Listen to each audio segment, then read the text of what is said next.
Hello, I'm Harley Schlanger, and I'm welcoming you to this week's webcast of the Schiller Institute, our weekly international strategic discussion with our founder and president, Helga Zepp-LaRouche. There's an extraordinary series of developments going on around the United Nations General Assembly. I think it's very important that people get a sense of what's actually occurring and what the implications are. We also are going to take a look at the whole continuation of the fallout from the declassification order from President Trump, the whole question of what's going on with Rod Rosenstein and his role. But I think to start, the best place to start would be the Trump speech at the United Nations General Assembly. Helga, how did you see the speech, the importance, the pros and cons, and what was presented? Well, I think, given the Western, or I should say European Western media, mainstream media, I mean, they choose to only report that Trump got laughter after he praised the accomplishments of his administration, and they blocked out entirely, what were the the really important aspects of his speech and the many bilateral diplomatic activities, because you have to take all of this as one picture to really understand what is going on. As you said, while the coup attempt against Trump is on the one side still ongoing, but it's also clear this may be defeated in a relatively short period of time. So it's really dramatic. So Trump made this speech, and I think the strong points were clearly that he emphasized the right and the need of having sovereignty for every country. He praised other cultures as being extremely important. He made a very articulated pledge for patriotism, which was quite different than the flat two-dimensional pitch of people like Steve Bannon, but was actually quite important and very good. So I think that Trump, attacked the failure of the free trade institutions, the failure of the WTO and many other, like the ICC, the International Court of Justice, and the Human Rights Commission of the United Nations, all institutions which we have criticized for very similar reasons.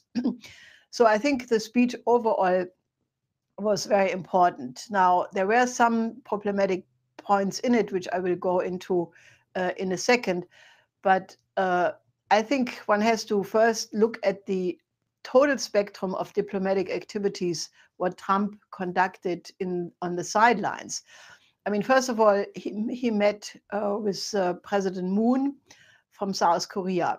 And this was quite remarkable because it highlights that what we had characterized as the potential for a Singapore model following the summit of Trump with North Korean President Kim Jong-un a couple of months ago, basically where I said you can apply this Singapore model to every crisis in the world, that you can take, a crisis like the one between North and South Korea and North Korea and the United States, and just by changing the entire parameters in the new Silk Road spirit, by turning confrontation into cooperation in the context of economic win-win cooperation, which is now possible because of the environment of the Belt and Road Initiative.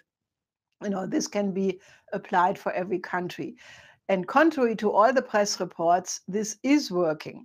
President Moon, and I would like Western, so-called leaders to just reflect on the fact that the president of South Korea basically said that Trump has become more than a friend, that he has telephoned him, 20 times, 7 summits, and that he that they have complete and perfect trust.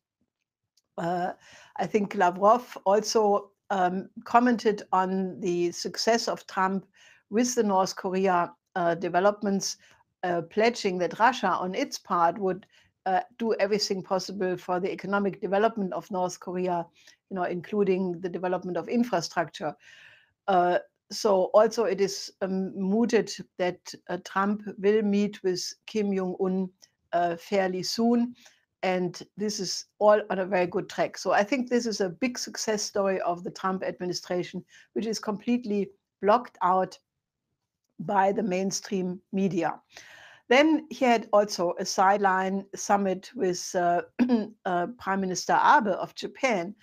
And this is another extremely important development, this time not so much between Japan and the United States, but between Japan and Russia, because what Abe basically also, I think, told in the UN General Assembly speech, that he hopes to have a peace treaty with Russia before of the end of the year. And, basically, I should have mentioned North and South Korea pledging unification and a peace treaty also before the end of the year. So back to Japan, Abe said that if such a peace treaty between Japan and Russia will be signed, it will contribute greatly to peace and stability in the entire East Asia region. So here you have two extremely important strategic developments which are almost not mentioned in the mainstream media, but are extremely important. Then I think, while President Trump really attacked Iran, in my view, it's not Iran which is entirely responsible for terrorism. I mean, look at what Saudi Arabia is still doing in Yemen. And, anyway, one should have a more balanced view. One can only hope that, President Trump is, basically preparing a Middle East general peace plan. There are indications that he's doing that. For example, he also met Netanyahu, and after that agreed that, basically said that he would endorse a two-state solution between Israel and Palestine, that it would be left up to them if they wanted to have a one-state or a two-state solution. But this is very important that he reiterated the endorsement for a two-state solution. Obviously, this is very difficult after all these illegal settlements which have occurred in the recent years. But nevertheless, this is also on the way. And one sign that, there may be actually a more broader strategic plan underway is the fact that President Trump also met with the new Italian Prime Minister Conte on the sidelines of the UN General Assembly. And there they discussed not only Libya, the whole Mediterranean policy, but according to some Italian press reports, it was also discussed that Italy could play a mediation role between the United States and Iran. Now, this is very important because Italy is the only Western country which has basically developed a positive attitude of cooperation with the Trump administration. This was visible at the G7 meeting in Canada, and Conte already was in the White House, and now they have continued that. And I think this is very, very important because Italy not only works with President Trump, but as the recent trips of the different ministers and cabinet members from Italy to China demonstrate that Italy also is the one European country which has developed excellent relations to China, and China is obviously important in the background of the Iran question. So, as you can see, this is a very widespread and complicated network of diplomatic activities, which completely speaks counter.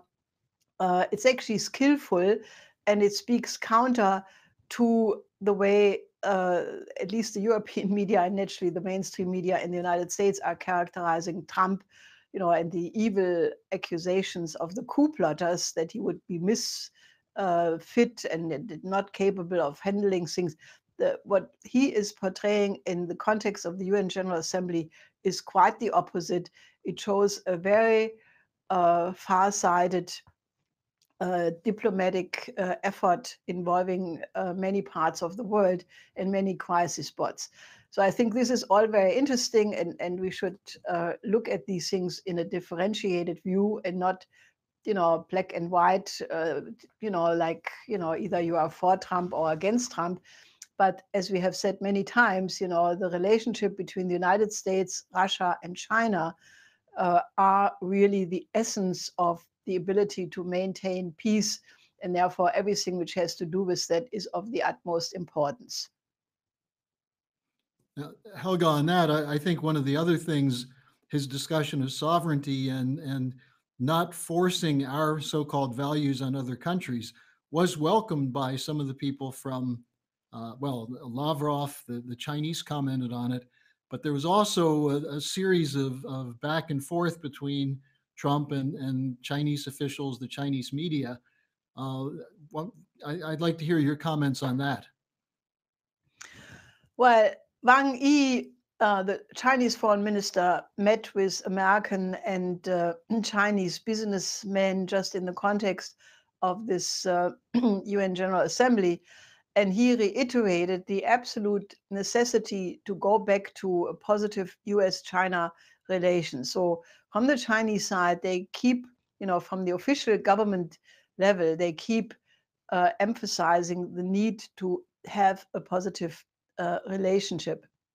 Wang Yi naturally reacted very sharply and quickly to the accusation of Trump that the Chinese would meddle in the midterm election. I mean, this seems to refer to a advertisement in the Des Moines Register referring to the tariffs. That I think, I don't know if that's meddling or not. In any case, the Chinese have also, on a lower level, namely the media level, really made the point that what is at stake with these trade issues. It's not just tit for tat tariffs. It's not just the sale of weapons to Taiwan, violating the One China policy. It's the sanctions against China because China bought some weapon systems from Russia.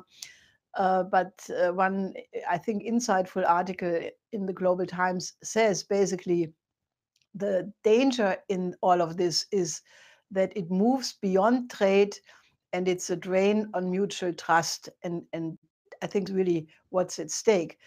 So, I would really want that, President Trump would return to where he started with President Xi Jinping in Mar-a-Lago, and then the State Plus visit in Beijing end of last year, because too much is at stake. And anyway, I just think that there needs to be a change in the policy. And, also Russian Foreign Ministry spokeswoman Maria Zakharova said, it's very good that Trump talks about sovereignty, but this should apply for all countries, not just for the United States. And similar was a comment by another Chinese media saying the same thing. Sovereignty is very good, but equality is equally important. And both are values which came out of, interesting for the Chinese to say that, out of the Peace of Westphalia. And we must return to the principles of the Peace of Westphalia, which was exactly sovereignty, equality, policy in the interest of the other, and even love in foreign policy, and the role of the state in the reconstruction of a country after the war. These are all important principles of the Peace of Westphalia, and it is quite right to say that we must urgently return to them. Now, I got several questions. People wanted to know what you think Trump was talking about when he attacked the ICC and said that it was good the United States has pulled out of that. What is the ICC, and why is that an important thing for Trump to have done? Well, the ICC is basically an international court which in the past has been extremely biased. They have basically only gone after African leaders. They have taken a very biased position in the suit of the previous Philippine governments against China concerning issues in the South China Sea. So I think this court is indeed a very dubious court, and it was quite good that Trump attacked it. Now, one other thing that came up is this whole question of Trump talking about the great success of his economic policies. And one of the real weaknesses that you've pointed out repeatedly and that we've covered in our publications is that he's making the same mistake that was made before of looking at the stock market as some kind of measure of economic success. This could be a very serious problem, couldn't it? Well, I just want to read to you the recent figures. There are many people pointing to the potential of an immediate financial blowout even before the midterm election. And, I mean, all the figures are really warning signs. State debt is, as compared to 2008, 140% higher. Consumer debt, 44.7% higher. Student debt, 165.3% higher. Corporate debt, 72.7% higher. So all the parameters of 2008, as I just said, are much worse. And I think the reason why there is a trade deficit, I just want to say, Trump said that this was after China joined the WTO. Now, that's not exactly what happened, because China joined the WTO in 2001. But as we have pointed out, and especially my husband, Linda LaRouche, has stated in numerous speeches, articles, TV addresses in the context of his presidential campaigns, that the reason why the United States went the wrong way has everything to do with the paradigm shift which occurred in the 60s. And, I remember very well that he campaigned against this very clearly, in the 1976 presidential campaign, because at that point, you had the New York Council of Foreign Relations and the Trilateral Commission commissioning what they called the Project of the 80s. And this was basically a call for the so-called controlled disintegration of the US and Western economy, basically proposing to move from an industrial society into a post-industrial society. And, they did various studies which were published by McGraw-Hill, I think altogether over 30 books, covering every aspect of the planet, how this controlled disintegration should work. And it was basically, among other things, a projection of artificially induced shocks, like, interest rate increase, energy price increase, cut off of credit, and similar means of manipulation. And it was this idea of the deindustrialization or post-industrialization which went along with the idea of outsourcing these unwanted industries to cheap labor countries. Now, that basically was the initial phase of China's opening up, where China was a cheap labor market, but this was not pushed, at least not alone, by China. It was pushed by the Carter administration, by the New York Council of Foreign Relations, by the Trilateral Commission, also the World Wildlife Fund, the Club of Rome. All of these institutions had different aspects of this paradigm shift. And it led to mistakes which were made by China, not respecting the environment, just going for cheap labor production, which the Chinese government has long recognized and is moving very hard to remedy, really doing extremely important efforts to clean the air, to clean the groundwater, and other effects of this earlier policy. But the reason why, for example, Detroit and the Rust Belt are deindustrialized has a lot to do with these policies. Pittsburgh was a case study for such deindustrialization, as was, by the way, North Rhine-Westphalia the former industrial heartland of Germany, which is now basically almost worse off than many of the East German states. So, what you see in this trade deficit, issue is not just, I mean, the WTO obviously also is a problem, but I think you have to look much deeper if you want to correct this policy and reindustrialize, but reindustrialize with the absolute most modern technologies like fusion, like space technology, win-win cooperation in the context of the Belt and Road Initiative. I just think, that there needs to be a real discussion, go back to the American system of economy, which Trump in various rallies said he would absolutely admire and praise. So we need a correction of that because, I think one of the, if not the Achilles heel of the Trump administration is the danger of a financial blowout, which could occur at any moment. So I think, we really should go back to these paradigm shifts starting in the 60s and the 70s, trying to eliminate modern industrial cities with post-industrial utopias if you want to get to the root of the problem. And I think you would argue that part of the effect of this post-industrial policy has been to create an overall economy which makes things completely incapable, governments incapable of governing. We see this throughout Europe now. We were talking earlier about the German situation.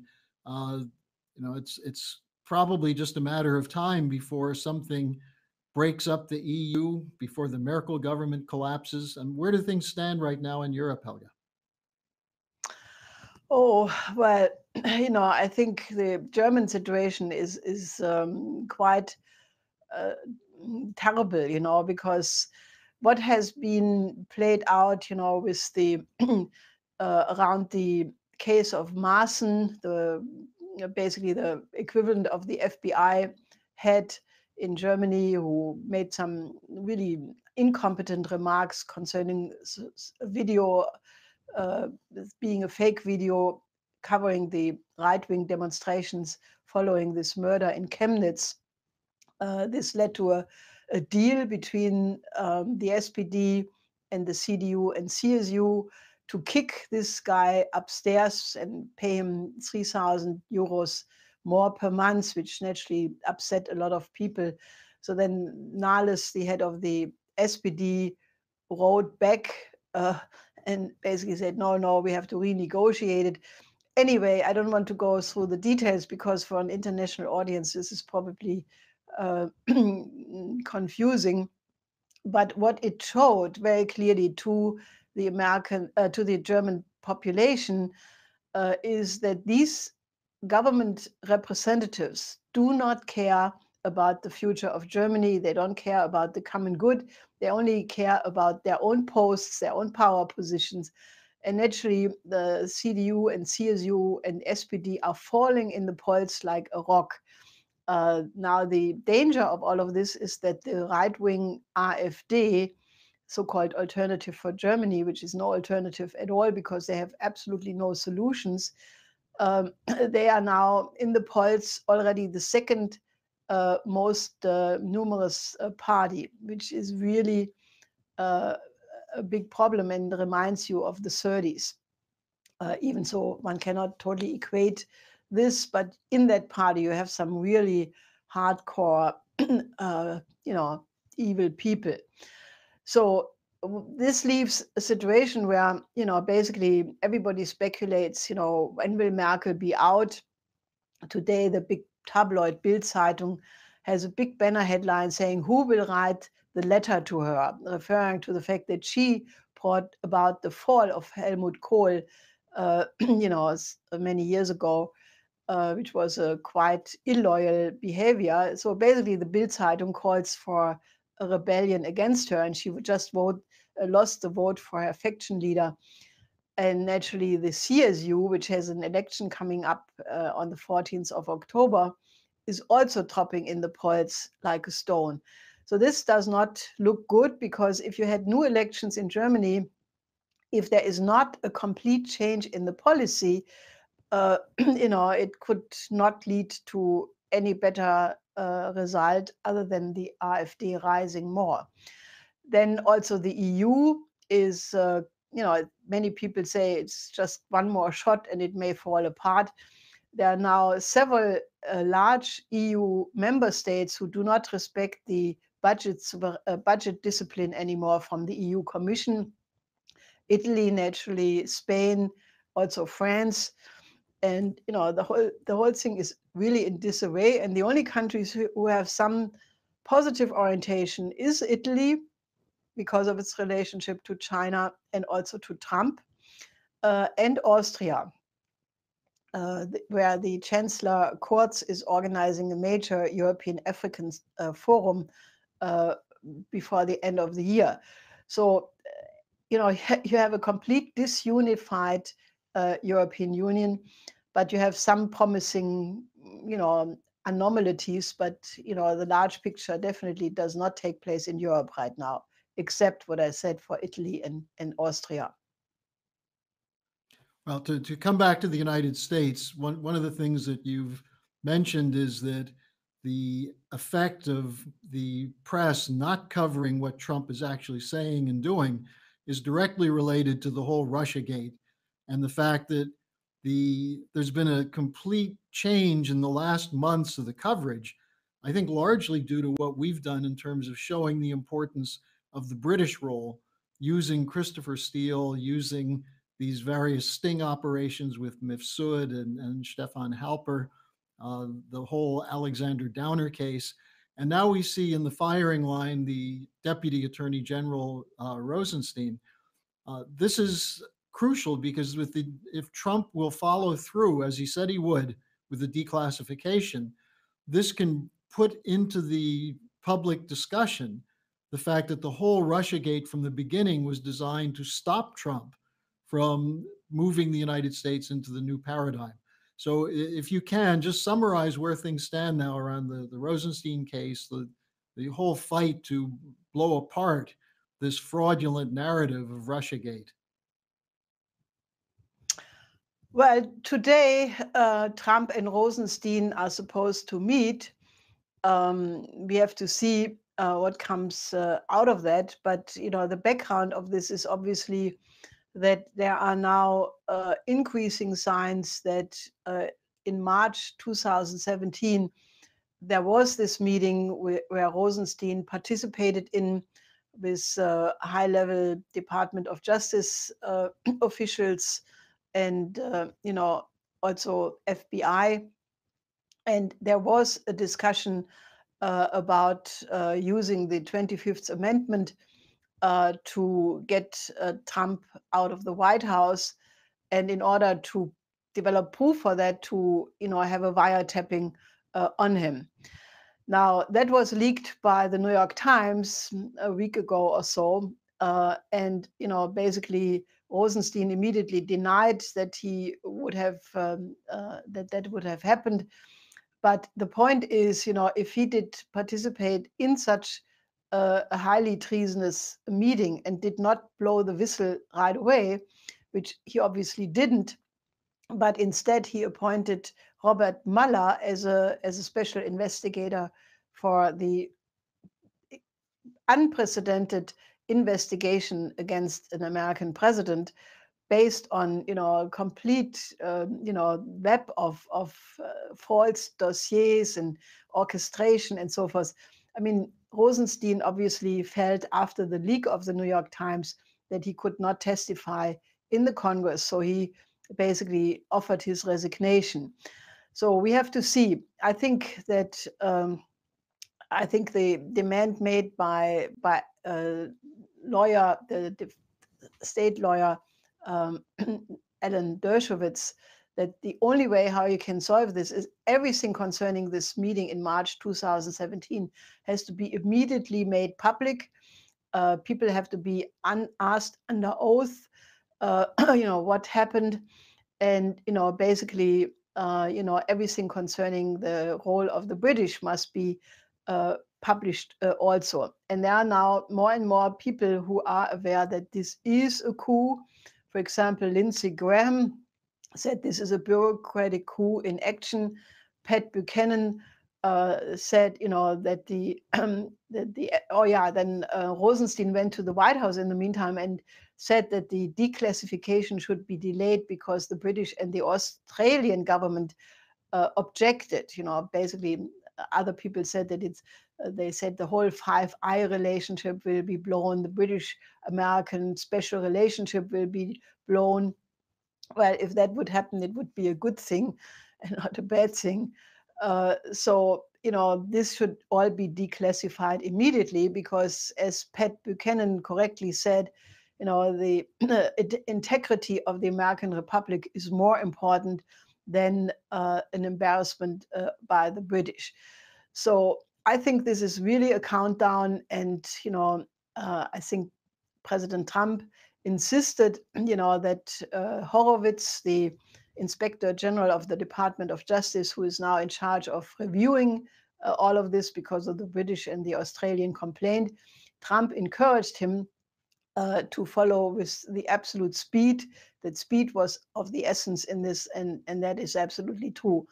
But I think what is at stake here, just to reiterate that, is an absolutely unprecedented meddling, not by Russia, but by the British government, by the CGHQ, the British Secret Service, MI6, and that must be put out in the open because that is the way how the British Empire is maneuvering, and that must be absolutely stopped if the world is to live in peace. So I think we are in an absolutely fascinating situation, and I would urge all of you not to sit on the sidelines, on the fence, because this is the period where history is really being made. Trump is doing extremely important things, and if he is not correct on all points, that's not the point. But when had a president ever attacked those institutions of the British Empire? And I think this is very important. So we should really understand that the midterm election is important for war and peace. And if some things are not right, don't focus on those things. Focus on what is really essential, and help us to bring in the economic discussion of physical science as it was developed by Lyndon LaRouche. The need to have a new Bretton Woods conference immediately between the most important powers, United States, Russia, China, and India, is of utmost importance. This is the focus of our mobilization, both in Washington, but also in the UN General Assembly. We are circulating the petition. Please sign this petition, circulate it, and help us simply to, educate the population on the principles of physical economy, which is not the same thing like the stock market and monetarism, but it pertains to the productivity of the labor force, of the industrial capacities, of the role of the creativity of the individual. And we have to strengthen an understanding of what makes an economy strong, and that is a permanent increase in scientific and technological innovation, and that must not be limited to one country, but it is the right of every country to have such access to science and technology. So I think it's a very fascinating moment. So join the Schiller Institute and get on board. And organize your friends to join us each Thursday so they can hear an update from Helga, which will go a long way towards cutting through the confetti that's thrown up by the so-called mainstream media, so that people can actually become effectively involved, not just in the midterm elections, but in the shaping of the next 2 or 3 generations. So Helga, anything else anything else we need to cover? No, I think we should really get active. Okay, so we'll see you next week, Helga, and you just got your marching orders. Get active. Okay.